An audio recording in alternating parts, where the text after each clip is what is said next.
Hi everyone, in front of me I've got a NOKIA 3210 and let me share with you how to change the theme on this device.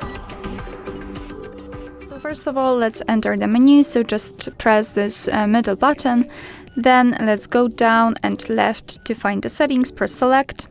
Here we have to go to the personalization, press select, go to the theme, select, and as you can see, the theme, we can change the theme, so the color of the circle which highlights the specific app we would like to enter on the menu. So by going to the left, we can choose this lilac option, let's say, orange one, yellow, green, this dull blue and blue. So all you have to do is to choose the color you'd like to use. I think I'll choose blue yes, because why not? So just mark the option you'd like to use and press select, so this middle button.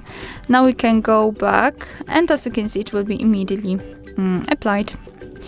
Alright, so that will be all. Thank you so much for watching. I hope that this video was helpful, and if it was, please hit the subscribe button and leave the thumbs up.